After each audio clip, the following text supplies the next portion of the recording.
Welcome to Mommy's on a Call, your sacred space to laugh, learn, and feel like a real grown-up human for a hot minute. I'm Stephanie Uchima Carney, a mom of 3 under 6, serial entrepreneur, business strategist, and donut connoisseur, just trying to get through the day one cold cup of coffee at a time. I believe that with more intention, a positive mindset, and self-care, it is possible to thrive in motherhood, business, and life. My mission is to uncover the daily rituals, life lessons, real-life tactics, and favorite tools to inspire and empower you, mommy, to get the most out of life every single unpredictable day. So grab your headphones, tell your kids you're on the potty, and tune in weekly for some laughs, knowledge bombs, and plenty of real talk with real moms, and maybe a dad or two. Welcome to the Mommy Pod. Hello and welcome back to Mommy's on a Call. Today, I'm bringing to you Kim Walls. She's a serial entrepreneur in the clean beauty industry and a brand founder, co-founder, angel investor, and executive in wellness. Some of her companies include Fortuna, Bambini, BEB Organic, and Kelsen. But on top of it all, she's a mom to 2 teenage boys. Welcome, Kim. Thank you. Thank you very much for having me here today. It's really exciting to have you. I can't wait to talk about all the things. But before we start, I wanted to ask, what is your biggest mom win of the week? Well, being an avid listener to your podcast, I was ready for this one. I was going to say, I was going to change it up because I'm like, I think she's expecting it, but I always love to start on a positive note. Yeah. So I wanted to hear your win. Well, so it was actually kind of hard to figure out. The wins, the mommy wins come farther and farther between as the kids age, I think, because I'm just less involved with their day-to-day activities. But we were last week we were in Hawaii, and I had like a 2-hour swim in the pool with both of my boys where we were wrestling like when they were little. And it was so special. Oh, that's nice. And I was going to say a mommy win for you might be that you actually got to go away for a little bit and have a break and a relaxing kind of respite from the busyness of life in Los Angeles. That couldn't be more true. Absolutely could not be more true. I needed it badly. I think we all do. I mean, we mommies like Mommyville, we all need breaks all the time. And none of us, I think, get enough of them. But it's in the year of COVID, I think it's amplified. And it was a true gift to get to spend a few days not working, not looking at what's going on around me, and also out of the chaos that is urban life right now. What was your favorite part of being in Hawaii? Oh, visiting family. My aunt and uncle live there, and I don't get to see them very often. I lived with my aunt for a while when I was a kid, so we're very, very close. So it's kind of, and then my mother lives in Ireland, so I don't really have family around except for my nuclear family. So just being with them, being around them, hearing their stories, I have a great, really sort of vast respect for elders, you might say, and so I just love listening to them. I had no idea you only had your nuclear family here. So I guess give me a little bit about your family structure. You know, what does your nuclear family look like and kind of where did you come from? Oh my goodness. Okay. Well, I came from all over. I think usually when people ask the question, where do you come from? It sort of helps us understand like, you know, what their life might've been like. And I've lived in many, many states. I've lived in Oregon, Washington, Idaho, Pennsylvania, New York, Wyoming, all over California, North, South, Central. Oh, wow. Why did you guys move so much? All kinds of different reasons. Like really, truly, my parents really liked it. So I've been in this house with my husband now for over 20 years. Okay. So your kids were born and raised there. Totally. Yes. So for the college years, it was because I was going to different schools but everything before that was really determined by my parents, who were only together, I like to say, long enough to love me into existence. And then they went their separate ways, which included separate states. So when either of them wanted to move for any reason, I got to join the party. And so now you live, how old are your kids? 18 and 15, almost 16. Is the 18-year-old in college yet or going to college? We are going through the process right now. So how is that, touring schools and doing all of that virtually? it's touring schools is pretty much non-existent. We can look at them online and that's fine. We did do a little road trip and drove to some local schools, but you can't get a flavor for what it's all about. I honestly hope he takes a gap year. I hope he gets in somewhere and then takes a gap year. But he's applied to lots of different places and has received one acceptance letter so far, which was his safety school, one of his safety schools. And we're just waiting. Emotionally, how are you doing? The fact that he's either going to be flying the coop soon and you're going to have half an empty nest. How emotionally have you prepared yet for it, or have you not thought about it? Oh God, it's killing me. I mean, it's really brutal. I started getting really emotional about it almost a year ago. As soon as it became reality. Honestly, I don't want to talk about it too much because I burst into tears almost every time I do. I am terrified. Excited. Oh no, I don't want you to cry. Whereas I'm on the flip side where mine just entered the world. So for me, I feel like it's such a distant future, but it goes so fast. It really does. Oh. Yep. I know I think there's either a book or something called 18 Summers, and you don't realize you only have 18 summers until they fly the brutal. I'm trying not to make you cry, but I'm just, a lot of my guests maybe don't have this situation, but yeah, I'm just curious because when did you start your companies? Were your kids born? Okay. Yeah, I've been starting, it depends on which one we're talking about. I am you might say, true blue entrepreneur. I've started my first company as a distribution company when I was a teenager in the skincare industry because I grew up in the skincare industry. My father founded a company called Epicurean.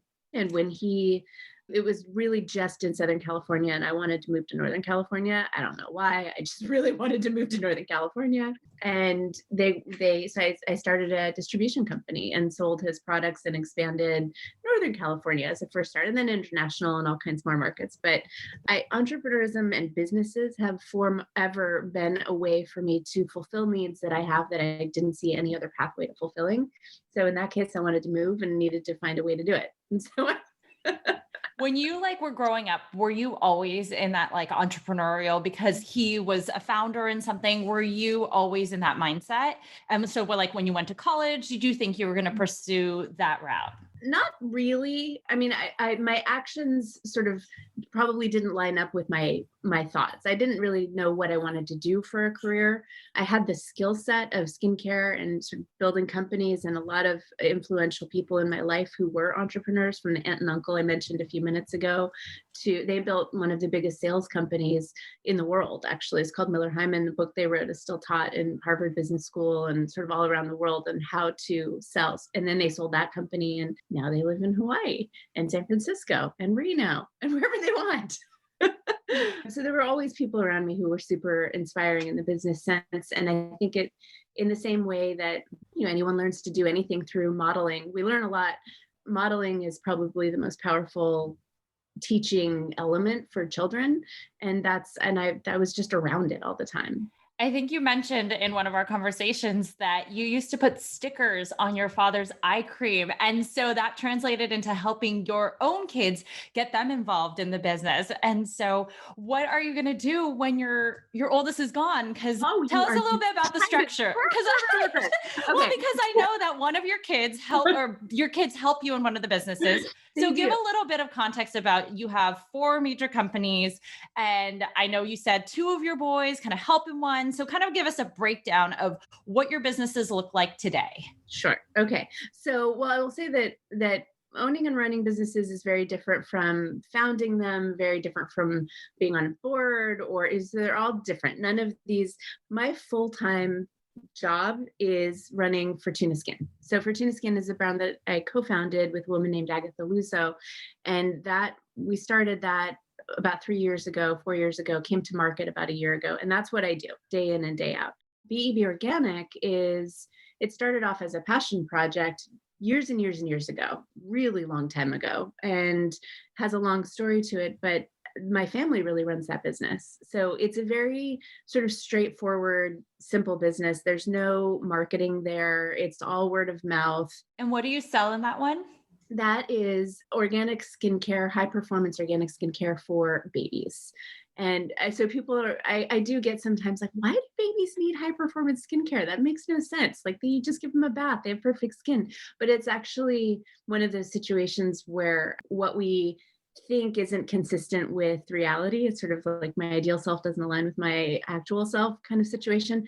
We live in an environment where we have tons of air pollution, we are less ozone, we have climate change, we have all these factors that our skin didn't evolve or develop to really thrive in. And so the need for skin, if you look at any great brand, pretty much any great brand, they all started with like a single product that was just about repairing the skin, right? It had damage. And the reality is that our skin is in a constant state of being damaged every time, every day from birth. And in fact, skin is one of the last organs to develop in utero. So the last 2 weeks of being pregnant is when the skin of the child is developing the most. And we have a very high level of premature births. So the skin is actually coming out not fully developed. And then it's coming into an environment where it's not really prepared, even if it was fully developed, to deal with all the challenges we have. And so babies actually do need high performance skincare. And it's been an interesting educational curve. That first started because I was working with premature babies. And so it was a very constant, and that's a much more dramatic even than a full term birth, because they're getting, very often they have devices taped to them. They're getting needles pricked. Their skin is really, they're in an environment where there are sterilizers being used all the time. There are scents. Our skin actually has all the olfactory glands in it as well. And it doesn't smell in the same way our noses smell, but it responds to things that smell. And so there's just a lot going on. Wow. I never knew any of that. My second was born at 10. Oh, I remember being like, don't give her a bath yet. Like, just leave whatever's on her. And then yeah. anytime anything went wrong, I squirt breast milk on her. So that Yeah. was my No, form of that's great. that was my form of lotion. I was like, oh, diaper rash. Let's put some breast milk on that. Dry skin, squirt breast milk on it. There's a lot of evidence to support that that's a really good strategy. So I would incorporate that into into a full skincare routine. I feel like I have like half answers that I've given you to a bunch of different things. And I just want to go back for a second, Yeah. because while you were torturing me with the you only have 18 summers moment, it reminded me of something that my cousin Kevin said that really stayed with me, really, really, really stayed with me, which was about reading at night, because we always read books at night to the kids, and even sometimes still do. Like they'll come up and we'll just sort of read out loud as a family, whether it's a news article or whatever. It's reading out loud is kind of part of what we do. And Kevin said, you never know when the last time you're going to read a book to your child at night is. Like one day you just don't.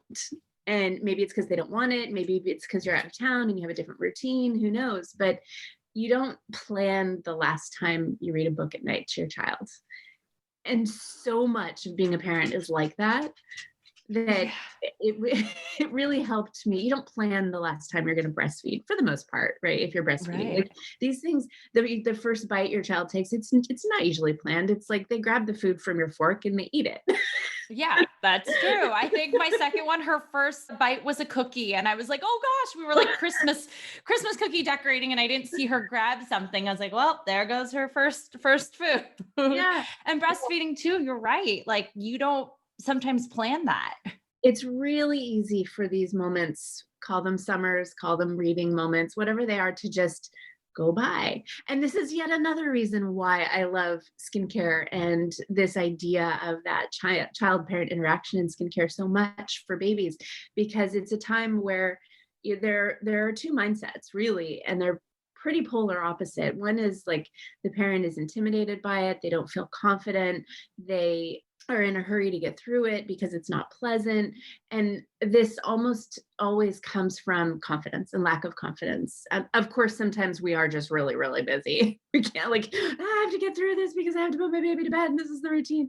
But for the most part, there is a way to really engage and enjoy. And instead of rushing through a diaper change, because you also don't know necessarily when your last diaper change will be, to use that opportunity to have a face-to-face conversation. It's through these various grooming rituals that we spend a lot. It's a big opportunity to understand what our babies are saying to us, how they're communicating with us, how when we communicate with them, they respond to it.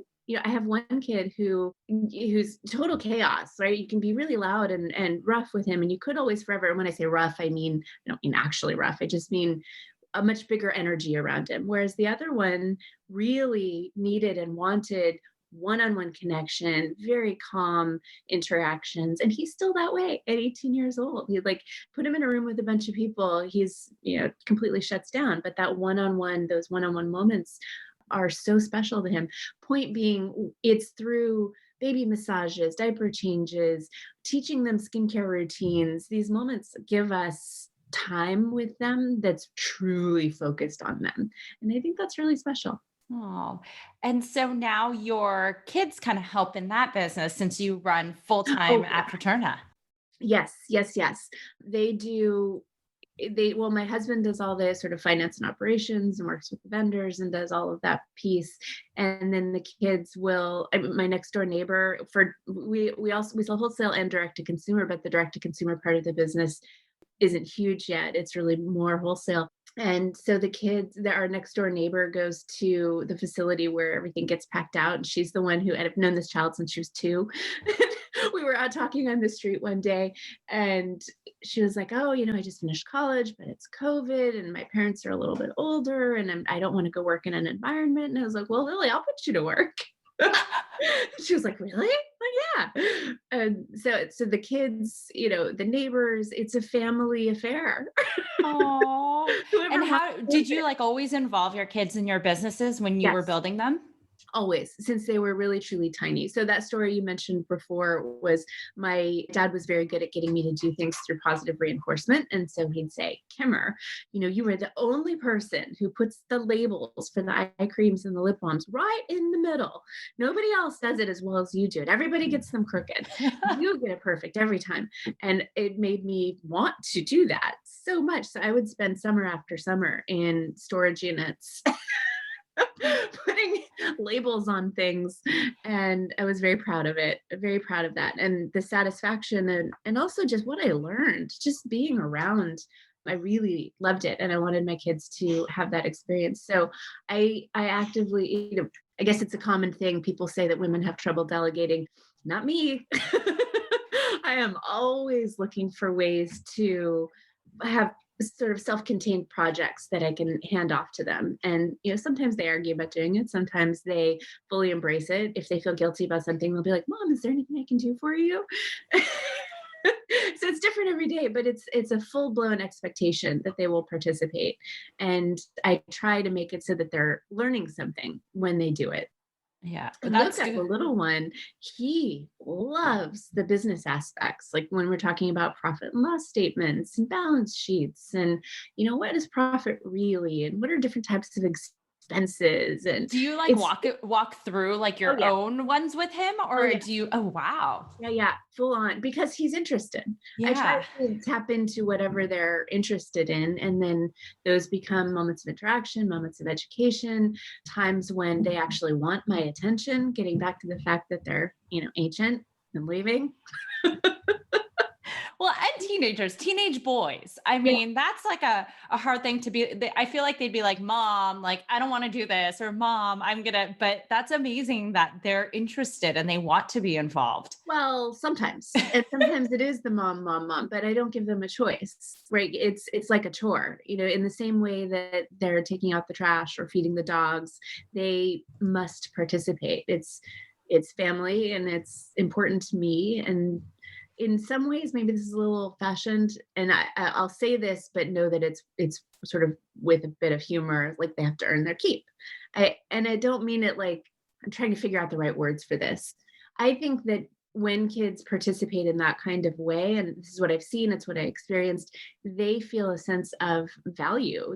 They're participating in a way that they know is creating valuable outcomes. And I think it builds confidence, and I think it teaches discipline. Just because you don't want to do it today doesn't mean it doesn't need to be done. So do it. Yeah, no. I also love because you said you like to like have projects and delegate it out. It gives them a sense of like ownership and Yeah. like over something, which gives them confidence and the ability to be like, okay, I can be a leader. Whereas like if you delegated and then you nitpicked and then you nag them and then you micromanage, it doesn't build that. And so I love how you like pass that off and you're like, okay, it's yours and you do it. And it also, I think, fosters creativity because they have to think of how to do it or think of ways. Yeah, that's a great call for sure. It definitely does. One of the first projects Luca did was the Christmas cards or the holiday cards. They weren't even, they actually, I think they were New Year cards. He made a decoration and got the paper cutter out, did the whole thing and wrote little notes on each one. And that's what we sent out for our holiday. And he must have been 7 and he did every Wow. single one. Wow, that's impressive. So you're Yeah, saying in a year and a half, I might get that. free labor. Yeah. uh, And which is so legal within a family. yes, it is. It is. Okay. So about 3 years ago, you started Fortuna, which is your current company that you work full time in. But when the kids were born, what were you doing at that time? I had actually stopped. So let's see, this is a long time ago. Let me remember how this went. I was working in the first .com bubble as their words, not mine, skincare guru for that organization. It became the largest distributor of natural health products in the United States. And it was one of the very early direct to consumer business to business models. I've been in e-commerce and technology literally my whole career, but I wanted to go back to school to become a medical doctor. But I studied anthropology. So I had actually left that job, and it was sort of the end of the whole .com bubble was falling apart at that time anyway, and went back to school to do all the post-bac pre-med work because I didn't do any of the sciences. And my God, did I love it. I'm laughing. I'm like, did you even study when you were there? Because I know what school you went to. It's a fun Oh, school. it was in Santa Barbara. Yeah, well, I did. I was very I'm just kidding. I was always very talk about control and sense of ownership. And with the moving and the other things we talked about, school was always something that I could control. So I controlled it. I did very well in school. Grab onto whatever they can to find that Yeah. course of like, I can do this. So I had gone back to school. I was in my second year. I had converted I did a year volunteer. I think it was a year at UC-CAC Medical School in the emergency room.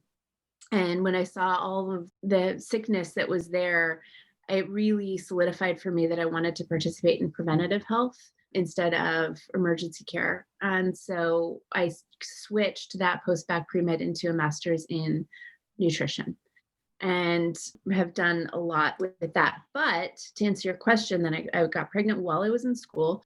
And the first actual brand I started, the other businesses I had started were in various sort of all kinds of different things.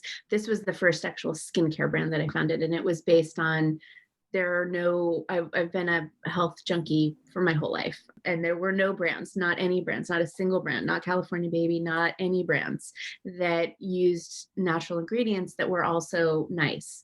There were sort of some 70s and 80s brands, but the textures weren't like, I grew up in luxury skincare. I didn't want the smells and textures that I was getting. I wanted it to feel like the skincare I was used to, but be good for skin. And so that was the first brand I founded. So I was pregnant. And so your dad started obviously this big skincare company. I definitely have heard of it. I didn't realize that was the one that he started. I mean, a lot of kids, either they go one way, they say, I don't want to do what my parents are doing, or they end up going into it. And you kind of went down the route of skincare. Were you ever kind of fearful or afraid or going down that route because, your dad had done it? Or were you excited? Was he proud? Like, how did that kind of father-daughter interaction go with building something instead of maybe working for him or taking over that company? So that is that question is loaded in so many ways. As I grew up, he told me, someday you get to take over this company. I want you to learn every aspect of this business. And so I learned I was really excited about it. I very much wanted to do it. And then he and his business partner died within 4 months of each other. In the end, the paperwork wasn't consistent with what he had been telling me my whole life. So with the first company, I specifically started it was non-competitive with his company. And when things played out at the time of his death the way they did, it was, it was freedom. I got to actually go big versus just doing these little niche things that would not compete with what he was doing, because ultimately I wanted to take what he was doing to the next level. So he was extremely proud of me. We had all kinds of conversations. I mean, he taught me so much of what I know, and it was very special when I I mean, he was born in 1938. So when I stopped at one point being a founder and started consulting, I'll never forget the look on his face. He was like, "Oh, my daughter's a consultant." He was so proud.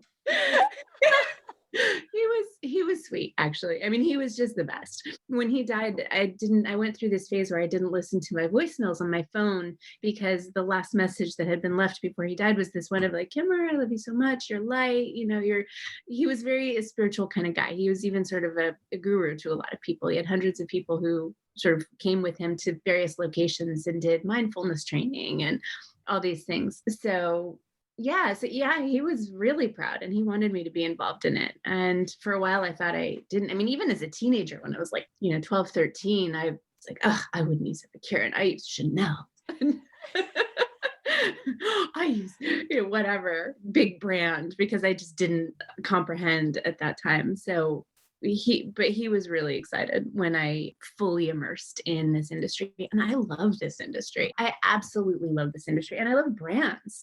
Brands are a platform for people to express ideas. And for me, they're a way to try to take on a problem in some way that is meaningful to me. Each brand has sort of a different pillar, whether it's, Kelsen is very much about the environment and taking plastics out of the environment. And Fortuna Skin is about community and rebuilding financial stability, and seed banks where we're preserving different kinds of trees. And my why for my purpose comes out in different ways through these different brands. And I love the work of it. I love the activity. I love the people and the whole process. I just love this industry. Well, so you have 4 major brands under kind of your umbrella here. How do you manage all of those? And why did you decide that you wanted to create different brands over just creating one, like having the Epicurean versus like having, the amount you do? Well, I have too much to say. I talk too much, too much about these things. Like, my team actually makes fun of me. They'll ask me a question and make fun of me lovingly, I should say. And my answer will be so complicated and so long. They'll be like, "We can't market that." And then they'll take it to somebody who can try to pull out the pieces that are actually marketable, because I want people to have all the information. I love education. I want to teach. And so you can't cater to everybody with a single brand. Brands are personalities, right? Like, I'm loving this conversation with you right now, but if I turn around and have a conversation with somebody else, I might not enjoy that at all. And a brand is a personality. They have a specific market, they have a specific, usually, age that they're speaking to. They have ideals and aspirations that some brands are all about fashion and glam, and there are a lot of people who don't care at all about fashion and glam. I think one of the best examples and one of the oldest examples is probably how the Estee Lauder companies built their brands, right? They've got origins. Literally, everybody likes to take credit for being the first green brand. That brand launched in the 80s as like a full multinational. They were organic. They used organic ingredients, no petroleum byproducts, totally scientifically based. That consumer wasn't the same consumer as their Clinique consumer, who wanted everything to be, fairly medical and clean and simple and straightforward and 3 steps.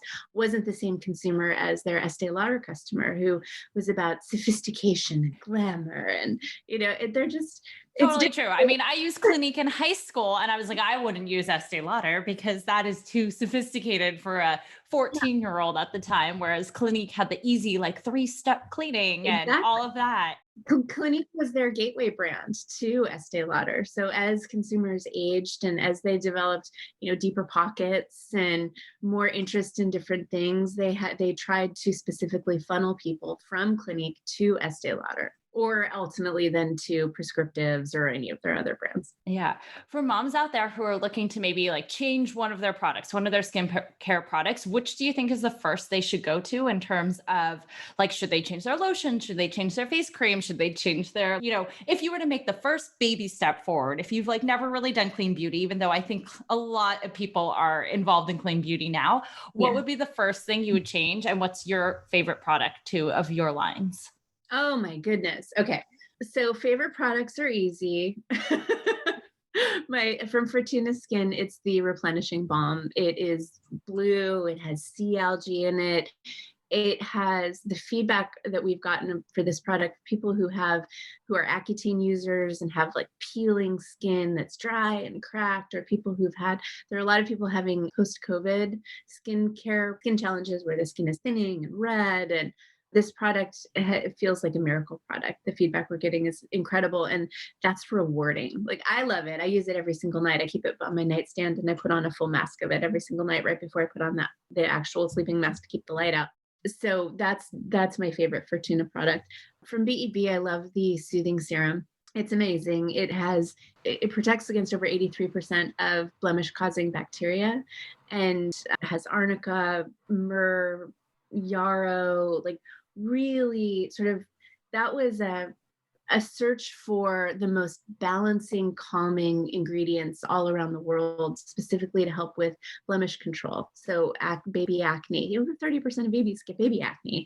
And everybody says, oh, we don't know what to do. Don't do anything. It'll just go away. And really the whole reason that was the case was because there wasn't a known treatment. And it does just go away. But you could make it go away in 2 or 3 days instead of 2 or 3 months or weeks. So that was fun for me. And that product I use all the time. Especially when I travel, actually. So it's a baby product, but you use it for yourself.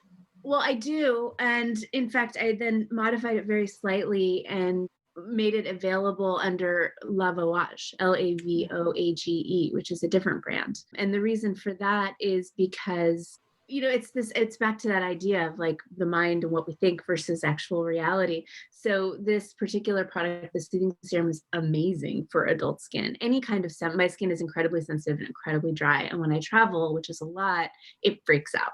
So it is the ideal solution for people who maybe are going from air conditioning to non-air conditioning, or you're going from the car to the office, or on a train or on a plane, or from, the microbiome shifts very meaningfully in different ecosystems. So if we go to India or, wherever, your skin has a lot of opportunity to freak out. And this formula protects against all of that. It's really, so think about this.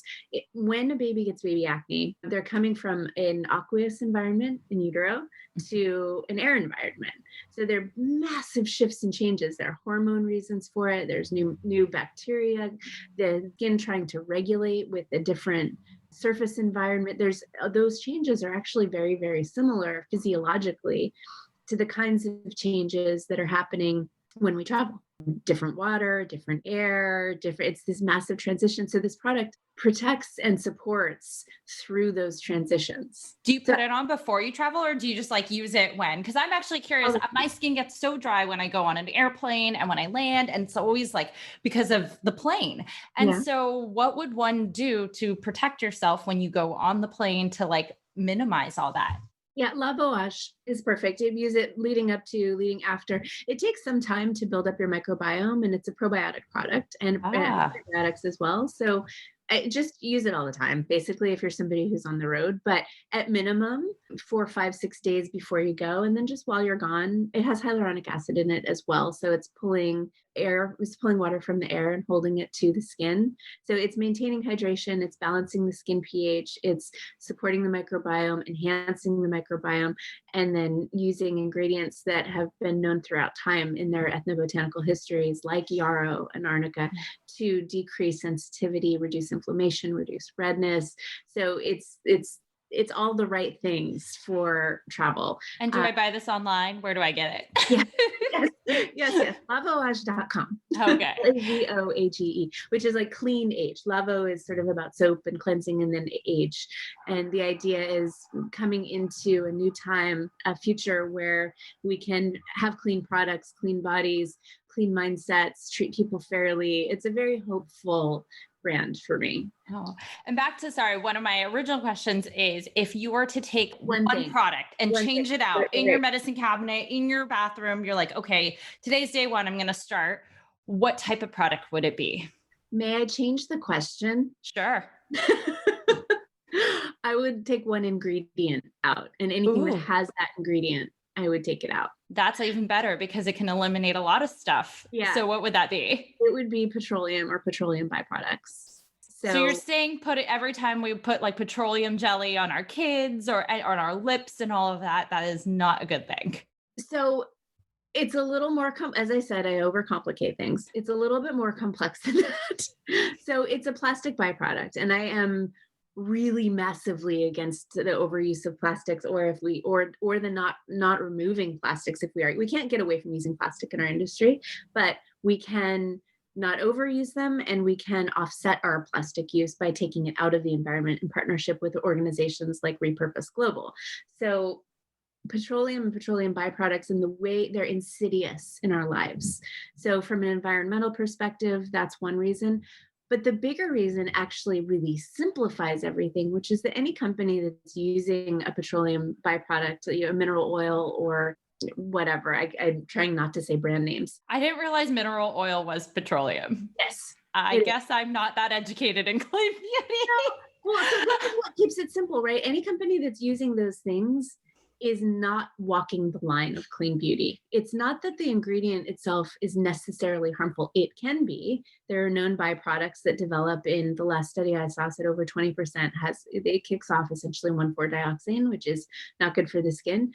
But as we said this before, I believe in brands, and I believe in founders, and even large companies. It doesn't necessarily have to be an individual founder. It can be all the B Corporation companies that have set a course that they're going to take action, make shifts to give us a longer time on this planet, give our children a better future, give our bodies more longevity and more health while we're alive. Like, there are companies that stand for that, and the companies that are using petroleum aren't in that camp.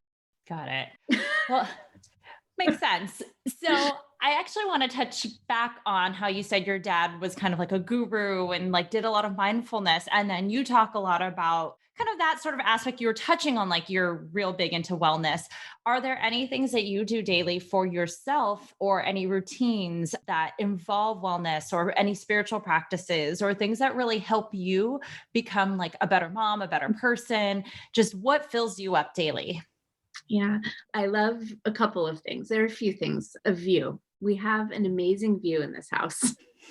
And that was the first time I ever made a commitment to a property was in San Francisco. And we had these long lists, and you have to always, of course, when you're looking for a place to live, give up some of the things that you're on your ideal list.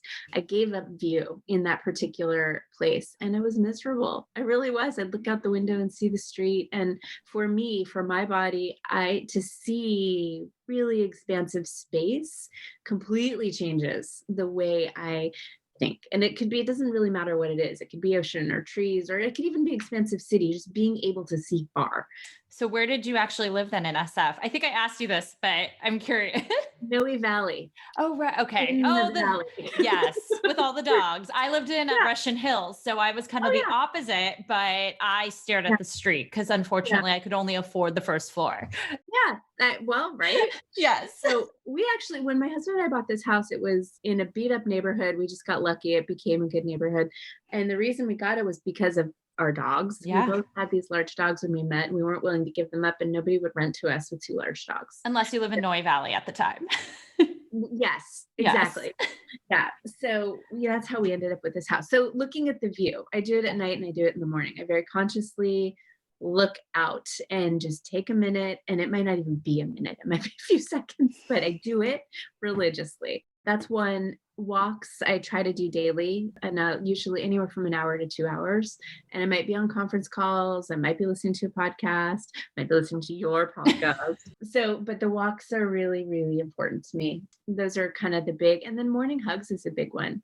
The boys, ever since they were little, every morning we just have a hug, and that they still do it. They still let me do it. And it did shift to a point where instead of like give me a hug or any of that sort of language, I had to change the language to I want to hug you. And they were always, they never say no to that. Oh, what time? What time do you wake up in the morning? Oh, it varies. I don't really. I try not to use an alarm clock. So I'll set an alarm for the last possible time that I could wake up, which with homeschool is about 10 minutes to 9 because school starts at 9. Oh, I don't think I remember the last time I was in bed after 8 o'clock. Oh my goodness. That sounds amazing. Yeah. Well, so I usually wake up much, much, much earlier, but I'm a big believer in the body telling us what it needs and listening to that. So I try very hard to make sure that I wake up when I wake up. But I do have that final alarm set so that I can scramble if I really have to. So are you a night person or a morning person? No, morning, definitely. Morning? Wow. For most of my, when I had little kids, I got up at 3:30, 4 o'clock every day. It was the only way to, and I didn't actually even need to set alarms for that. I went to sleep at night when they did, basically. And then I would wake up and have that concentrated time to work in the morning. So my routines have definitely shifted as life has shifted. 3 a.m. I don't even know what I do at 3 a.m. It's very creative. So are you a night person then? I am. And I've been my whole life, but I'm trying to shift now with 3 young kids. It's really, really hard to, get anything done unless I wake up earlier. And I struggle with that a lot. So I get a lot done at night. I've always been that way. In high school, my mom said I used to come home, take a nap, wake up for dinner, take a shower, and then study until like 1 a.m. Oh, wow. Yeah. I was like, let's start homework at 9 p.m. and like go till 1 a.m. And unfortunately that just stuck with me all throughout college and everything. And even now, even last night, I went to bed, I think at 10, but at 11:30, I was still awake. Oh, wow. So I try. Yeah, I am post by, I don't function at night at all. I think that's partly with a lot of the years. So from when I was 2 to 1.5 or 2, all the way to like 11 or 12, I was on a farm on a ranch in Idaho with like our closest neighbor was a mile away, and we had animals to take care of. And so we got up with the sun because that's when the animals got up and they needed attention. So from all that developmental time, I was waking up with the sun. Oh, wow. I didn't know you grew up on a farm. The story unfolds. But now you've lived here for 20 plus years in the LA area without, really close family. How did you manage, childcare things, working, you and your husband, but you had kids? Did you have help? Like, what did that look like? If you like to delegate, what did you delegate? Well, I had to learn it. So there was a very important woman in my life named Alita Brill, who I met while getting a manicure. And we were sitting side by side.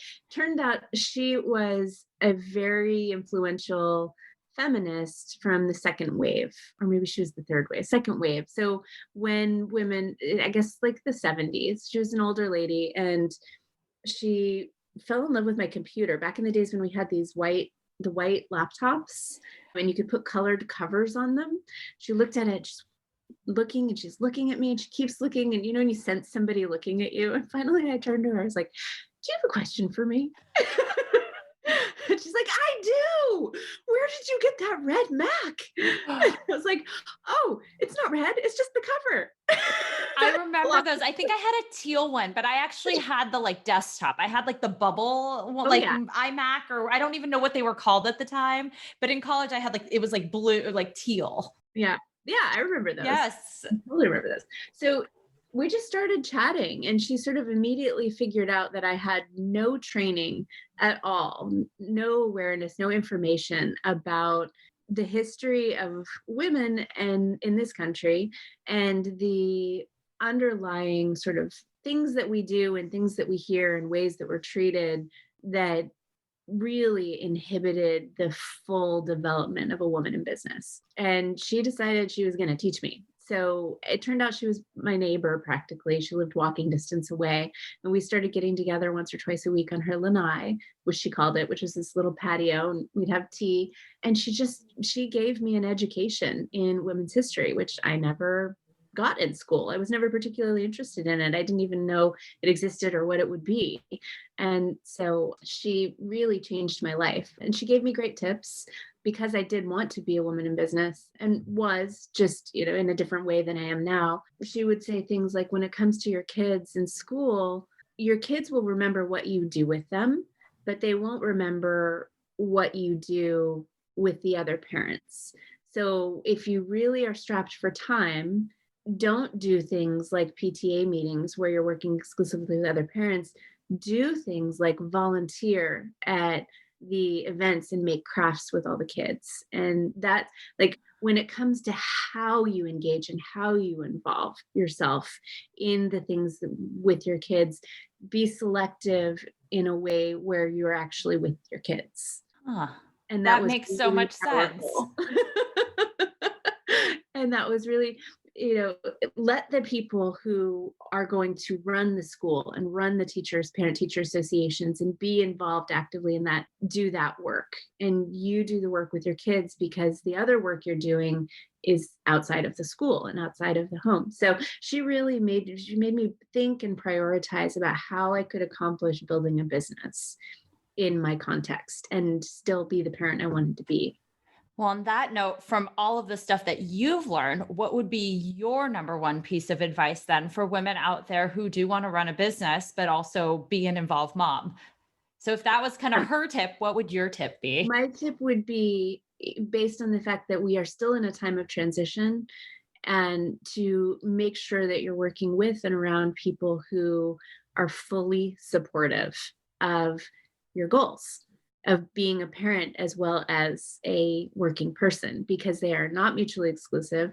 You do have to have help, and you do have to delegate. Like, you do have to train yourself. I don't have any Wonder Woman or Superwoman fantasies about doing everything. That's not possible. Not if you want to stay sane. But being around people, and the more you work, sort of the longer you're in your career, the more you're around a different age and a different time of how people think, especially men and women, really. So surrounding yourself with people who truly embrace your values in your work life will make it possible to thrive in your home life in a very different way. Have you found that today in this environment? No, I had to create it. I'm old. I'm not old at all, but in this time and in this works, I don't have a lot of people around me who are at my stage in my career who are women. And that's a huge part of why I was an entrepreneur, why I was always starting businesses instead of working for other people, because it feels awful. Like when you can identify when a person doesn't want to hear about your kids, or, is annoyed by the sounds they might make or around them, to have to feel guilty about having children around is like, oh my God, heinous to me. So no, I'm in it now, and I experience it now because I created it, and I want other women to have it. So no. What did you create? I'm just curious. Did you create your own personal group, or what did you create? It's how I hire people. Okay. And it's who I hire, and it's the tone I set as the leader of the company. Cool. To wrap things up, I could keep talking to you forever, but I'm talking to you too. I have 1,000 questions, but we'll save that for offline. I want to ask, one of my wrap-up questions is, what is your superpower that you gained once you became a mom that makes you better at business, life, whatever that might be? That one's easy. I figured that one out very early. So when my kids were in preschool, I worked at the preschool. I went to a type of preschool that's called a co-op, where the parents are actually required to be there a day a week. I very much wanted to be involved and engaged in their lives.